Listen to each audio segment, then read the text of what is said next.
Assalamualaikum warahmatullahi wabarakatuh. Halo, apa kabar semuanya sobat dimanapun anda berada. Kita ketemu lagi di channel Jumpa Hamzah. Di tahun 2019 kemarin, tepatnya di bulan Desember, seluruh mata dunia tertuju pada negara Cina. Karena di negara tersebut ada sebuah virus, yang mana virus ini sangat mematikan dan membuat pandemik di seluruh dunia. Hampir seluruh dunia merasakan dampak dari COVID ini, yang disebut dengan coronavirus disease atau COVID-19. Usut punya usut, ternyata virus COVID ini juga masuk ke Indonesia. Tepatnya di sekitar tahun awal 2020, dan sempat 2 tahun Indonesia menjalani pandemi COVID-19. Berbagai macam persoalan dihadapi, bagaimana kengerian dan ketakutan masyarakat, serta banyak korban yang meninggal akibat dari COVID-19 ini. Dan sampai saat ini COVID-19 masih menjadi penyakit yang tentunya masuk kategori endemi di berbagai belahan negara, tak terkecuali di Indonesia. Nah, baru-baru ini muncul sebuah dugaan terhadap bagaimana COVID-19 ini asal mulanya bagaimana. Yang dulu awalnya konon ini berasal dari Cina, berawal dari kelelawar, kemudian beberapa hari belakangan ada seseorang yang mengatakan, seorang ahli kebijakan yang diwawancarai oleh Dr. Richard Lee di kanal YouTube-nya, bahwa ternyata COVID-19 itu berasal dari sebuah teori konspirasi yang dilatar belakangi oleh sebuah yayasan di dunia. Dan yayasan itu sudah ada sejak zaman dulu dan sampai sekarang masih eksis. Apakah ini benar atau tidak? Siapa yang dimaksud dengan yayasan itu? Nah, kita coba mengomentari dan kita coba membahas pada video kali ini. Ayo kita cari tahu bersama-sama. Apakah kalian pernah merasakan yang namanya COVID? Mudah-mudahan tidak ya. Ayo kita putar dulu intronya.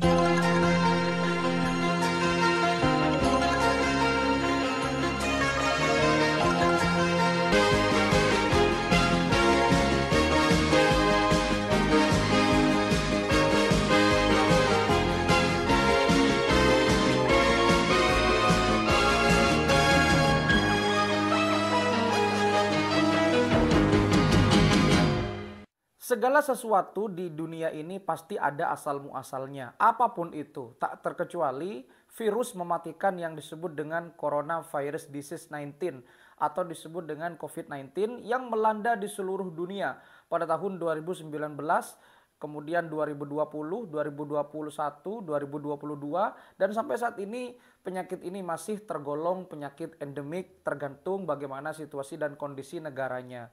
Di Indonesia kita pernah merasakan yang namanya pandemi COVID. Kita pernah merasakan social distance, kita pernah merasakan PSBB, belajar daring, belajar online, semua serba online, semua serba virtual, dan semua serba terbatas. Tidak ada acara mudik, tidak ada acara pengajian, tidak ada acara kerumunan massal, dan semuanya takut kepada COVID. Semuanya bersembunyi, semuanya hampir terkena yang namanya virus ini. Mudah-mudahan tidak ada korban jiwa lagi.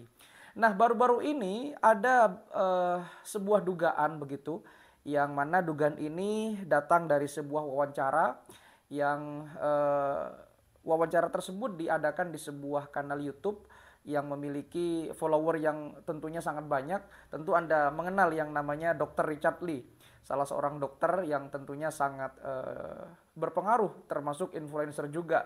Beliau berdiskusi, berdialog begitu dengan salah seorang ahli kebijakan, kalau nggak salah lektor bintang 3. Beliau mengatakan dalam wawancara tersebut bahwa sebetulnya COVID-19 itu sudah direncanakan sejak jauh-jauh hari sebelum tahun 2019. Katanya sih sudah dari tahun 2010-an begitu. Tetapi memang baru bisa dilaksanakan dan terjadi di dunia di 2019, dimulai dari China. Kalau nggak salah pada waktu itu di Wuhan ya, di Cina asal mula COVID itu. Nah, sejak saat itu masyarakat dunia ketakutan. Nah, kita kembali lagi kepada fokus topik pembicaraan kita. Apa benar yang kejadian atau dialog antara Dr. Richard Lee dengan si pengamat kebijakan ini, entah namanya siapa saya lupa. Apakah benar bahwa COVID itu sudah direncanakan oleh salah satu lembaga besar ya, lumayan besar di dunia ini. Lembaga tersebut bernama Rockefeller Foundation atau Rockefeller Foundation, atau mungkin saya salah pengucapan, silahkan dikoreksi. Tapi yang jelas lembaga ini bergerak di bidang kemanusiaan atau filantropis. Ya, pada dialog tersebut ada sebuah lembaga yang bernama Rockefeller Foundation atau Rockefeller Foundation, yang mana lembaga ini adalah lembaga yang sudah ada jauh sebelum COVID-19. Nah, lembaga apa itu? Kita kenalan dulu dengan Rockefeller Foundation. Rockefeller Foundation itu adalah sebuah lembaga kemanusiaan yang dibentuk sekitar tahun 1913, tanggal 14 Mei di kota New York, Amerika Serikat. Dan pendiri dari yayasan atau foundation ini adalah salah seorang pengusaha tambang minyak yang sangat terkenal pada waktu itu, bernama John G. Rockefeller. Dan kemudian perusahaan minyak pada waktu itu memonopoli, ya, yang mana John D. Rockefeller itu hampir bisa memonopoli perdagangan minyak di Amerika Serikat pada tahun 1913 itu. Dan akhirnya karena memang banyak pedagang-pedagang pada waktu itu yang ingin join kepada John G. Rockefeller ini, maka uang yang dimilikinya, pundi-pundi atau cuannya atau US dollarnya itu sangat banyak. Kemudian karena memang uangnya begitu banyak, akhirnya yayasan atau foundation ini mendeklarasikan untuk bergerak di bidang kemanusiaan seperti itu. Nah, apa saja kontribusi dari Rockefeller Foundation dalam menangani kasus kemanusiaan dan sumbangsih kepada ilmu pengetahuan bahkan? Sekedar catatan saja bahwa kontribusi dari Rockefeller Foundation ini diantaranya adalah pernah menangani penyakit cacing tambang yang pernah melanda dunia di sekitar tahun 1909 hingga 1914. Awal-awal abad ke-20 berarti ya. Kemudian penyakit malaria tahun 1915, dilanjutkan lagi dengan demam kuning tahun 1920 hingga tahun 1950. Dan ada gerakan ya, yang mana gerakan ini juga mereplikasi dari gerakan Rockefeller Foundation. Gerakan ini bernama pemberantasan cacar, penyakit cacar, sekitar tahun 1966. Indonesia pada waktu itu masih baru ya, dipimpin oleh Pak Karno. Kemudian di bidang agrikultur, yayasan ini juga memberikan hibah yang sangat banyak, dan tentunya yayasan ini juga menyumbangkan ke Meksiko pada waktu itu ya, di tahun 1941 untuk penelitian jagung, karena di Meksiko itu ada sebuah daerah yang juga penghasil jagung yang juga cukup baik di dunia. Dan di 2020 kemarin, tepatnya di sekitar COVID ya, COVID tengah melanda dunia, bahwa yayasan ini atau Rockefeller Foundation ini menyumbangkan lebih kurang 20 juta US dollar.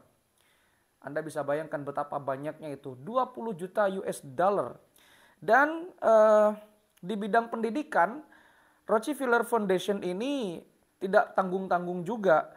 Ya, pernah Rockefeller Foundation ini mendirikan sebuah perguruan tinggi di dalam bidang kesehatan yang bernama Institute for Medical Research. Kemudian berganti nama menjadi Universitas Rockefeller pada tahun 1910-an begitu, dan juga terletak di kota New York. Kemudian dilanjutkan lagi di tahun 1927 mendirikan John Hopkins School, yang mana ini juga bergerak di bidang medical health atau kesehatan masyarakat. Nah, seperti itulah kira-kira kontribusi dari Rockefeller Foundation ini atau Yayasan Rockefeller, di mana Rockefeller itu diambil dari pendirinya John G. Rockefeller. Nah, kalau melihat dari kontribusi yang sudah dilakukan oleh Rockefeller, tentunya masih banyak kontribusinya, tetapi memang saya ambil yang paling penting-penting dan paling berdampak ke kemajuan kebutuhan umat manusia pada waktu itu. di bidang pendidikan, kesehatan, di bidang agrikultur dan semuanya, hampir di seluruh sektor karena ini bergerak di bidang filantropis atau untuk umat manusia. Jadi apakah mungkin Rockefeller ini adalah dalang dari COVID-19?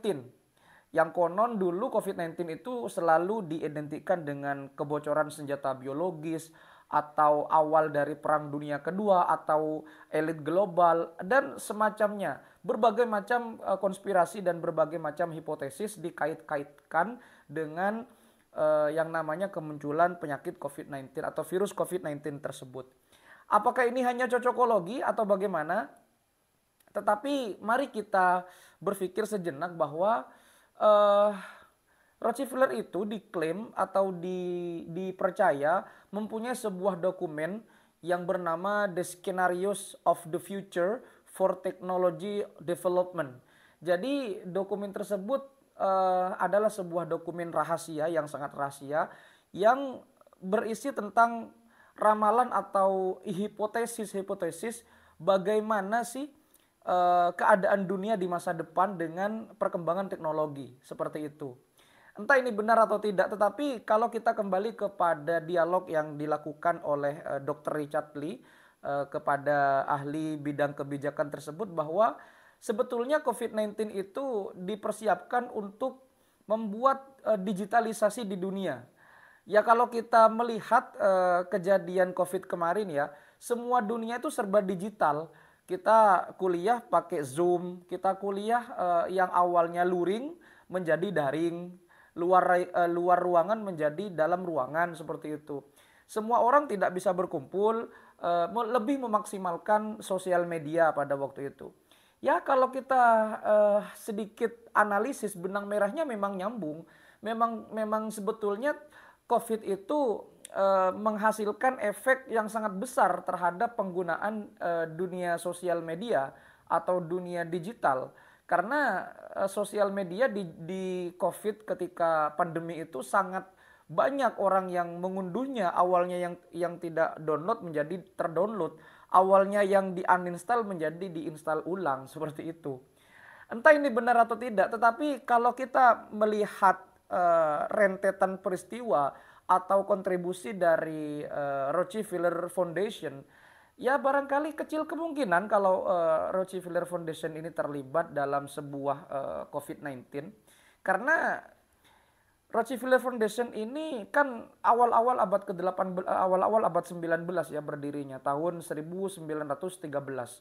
Berarti 1 tahun setelah kapal Titanic tenggelam. Di mana pada waktu itu perkembangan teknologi mengalami perkembangan yang cukup pesat di dunia ya, terutama industrialisasi di bidang transportasi dan telekomunikasi.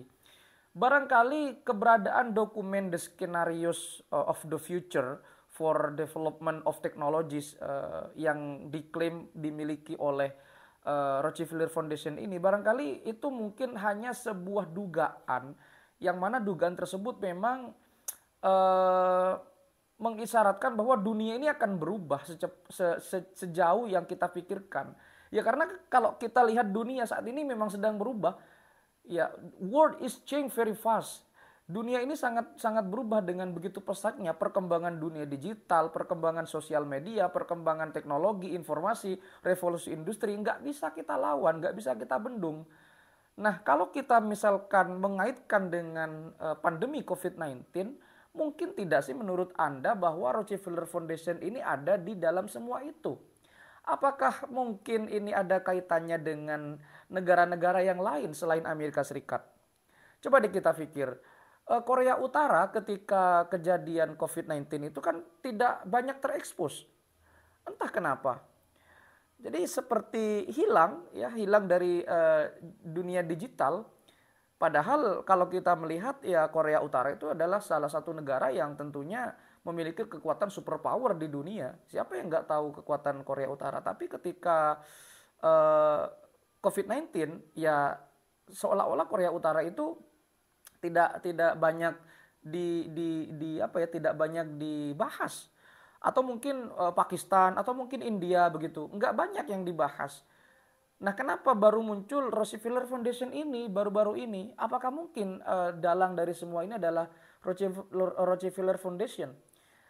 Kalau menurut saya pribadi, barangkali kecil kemungkinannya, kecil ya, sangat kecil, karena sejak awal berdirinya Rockefeller Foundation, di sana sudah jelas visi misinya bahwa ini akan memberantas penyakit dan untuk memajukan umat manusia. Filantropis kan tujuannya, bukan yang lain.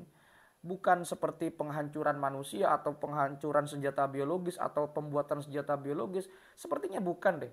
Ya tapi barangkali ini hanya sebuah dugaan yang tentunya tidak terukur ya, karena siapa saya hanya masyarakat biasa dan tidak punya wewenang apa-apa tentang ini. Tapi ini hanya sebatas berkomentar seperti itu. Barangkali ini ada sebuah ada kemungkinan itu kan ya, kalau enggak ya mungkin begitu. Namanya juga kemungkinan ya, everything is possible begitu. Tapi ya kalau kita melihat sekali lagi dari tren positif yang dilakukan oleh Rockefeller Foundation, ya kemungkinannya sangat kecil sih untuk COVID-19 itu. Ya barangkali cuman itu yang bisa kita sharing di video kali ini. Kalau misalkan ada kata-kata yang salah atau ada keterangan yang kurang lengkap, silahkan didiskusikan di kolom komentar. Saya minta maaf kalau misalkan ada kata-kata yang kurang pas. Terima kasih sudah menyimak, kita jumpa di video berikutnya. Wassalamualaikum warahmatullahi wabarakatuh.